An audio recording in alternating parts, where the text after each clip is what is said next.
गर्मियों में पसीना ज़्यादा आता है, इसलिए शरीर की पानी की ज़रूरत बढ़ जाती है। अगर पानी की अतिरिक्त ज़रूरत पूरी न की जाए तो हाइड्रेशन हो सकता है। डिहाइड्रेशन यानी शरीर में पानी और इलेक्ट्रोलाइट्स की कमी। इसका सीधा प्रभाव शरीर के सभी अंगों पर पड़ता है। दरअसल शरीर में करीब 60 से 70% पानी होता है। ब्रेन और हार्ट में लगभग 73%, मांसपेशियों और किडनी में करीब 79%, स्किन में 64% और फेफड़ों में 83% पानी होता है। इसलिए शरीर में पानी की कमी से गंभीर समस्या हो सकती है। इसलिए आज डिहाइड्रेशन की बात करेंगे। गर्मियों में डिहाइड्रेशन का रिस्क सबसे ज़्यादा क्यों होता है, इसकी शुरुआती संकेत और इससे बचने क्या करना चाहिए। सबसे पहले डिहाइड्रेशन क्या होता है। डिहाइड्रेशन एक ऐसी कंडीशन है जिसमें शरीर में पानी और ज़रूरी फ्लूइड की कमी हो जाती है। इससे शरीर सामान्य तरीके से काम नहीं कर पाता।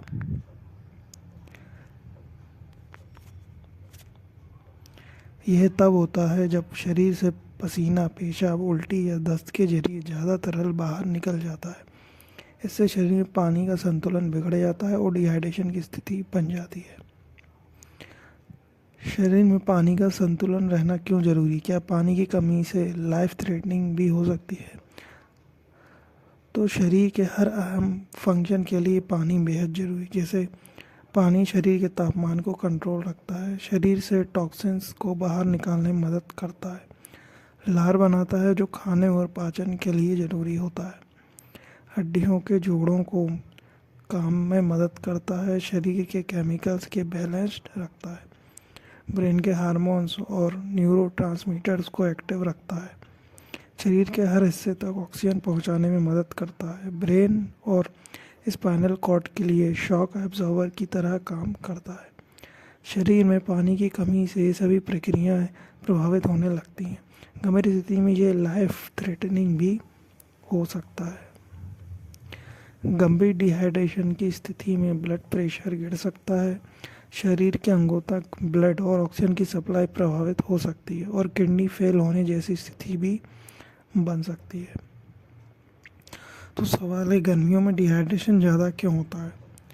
गर्मियों में टेम्परेचर ज़्यादा होता है, ऐसे में बॉडी टेम्परेचर मेंटेन रखने के लिए ज़्यादा पसीना बॉडी से निकलता है। पसीने के साथ शरीर से पानी और ज़रूरी इलेक्ट्रोलाइट्स बाहर निकल जाते हैं। अगर समय पर पानी या ज़रूरी फ्लूइड्स ना लिए जाएं तो डिहाइड्रेशन की स्थिति बन सकती है। गर्मी में ज़्यादा डिहाइड्रेशन होने के मुख्य कारण क्या हैं?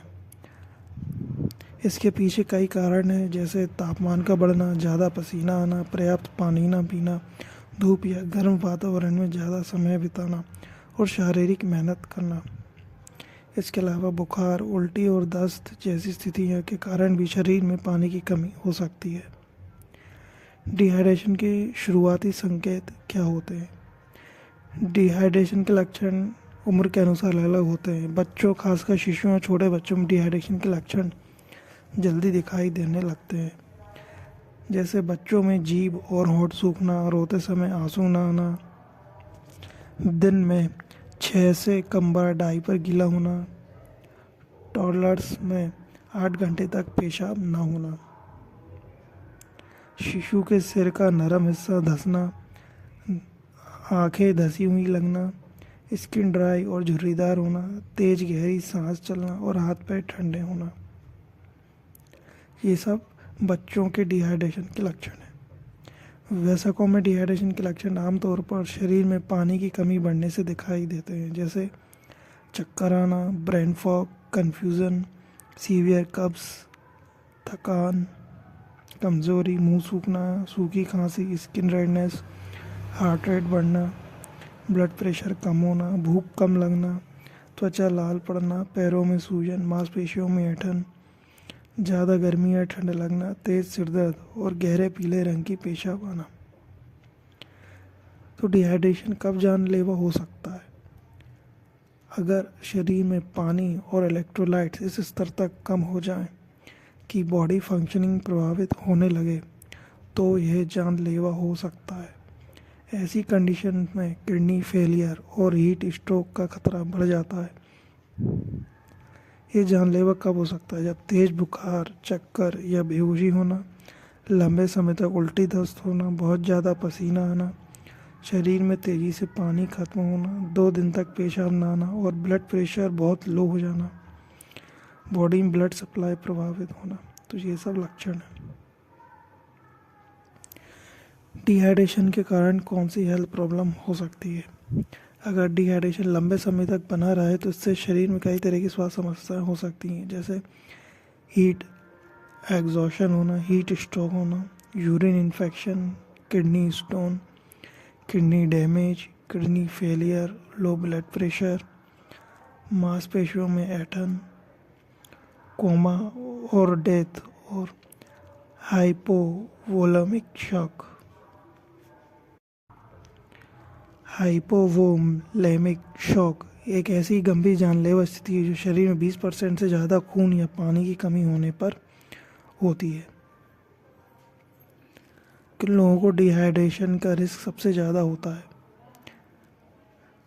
छोटे बच्चे, बुजुर्ग, एथलीट जो धूप में काम करते हैं, जो हैवी एक्सरसाइज करते हैं, जिन्हें बुखार, उल्टी या दस्त की समस्या होती है, जिन्हें कोई क्रोनिक हेल्थ कंडीशन जैसे कि डायबिटीज़ या किडनी हो, जो मेडिकेशन पे हैं, खासतौर पर हाई यूरेटिक दवाएं ले रहे हैं। क्या सिर्फ धूप में रहने से ही डिहाइड्रेशन हो जाता है? नहीं, डिहाइड्रेशन केवल धूप में रहने से नहीं होता। अगर आप धूप में रहने के बावजूद पर्याप्त पानी पीते हैं या इलेक्ट्रोलाइट्स लेते हैं तो आप डिहाइड्रेशन से बच सकते हैं। इसका मतलब ये है कि डिहाइड्रेशन के लिए धूप एकमात्र फैक्टर नहीं है, इसके लिए और भी कंडीशंस जिम्मेदार हैं। लंबे समय तक डिहाइड्रेटेड रहने से दिल और किडनी पर क्या असर पड़ता है? लंबे समय तक शरीर में पानी की कमी रहने से ब्लड गाढ़ा हो सकता है। इसके कारण हार्ट को ब्लड पंप करने में ज़्यादा मेहनत करनी पड़ती है। इससे हार्ट बीट्स तेज हो सकती है, ब्लड प्रेशर भी प्रभावित हो सकता है।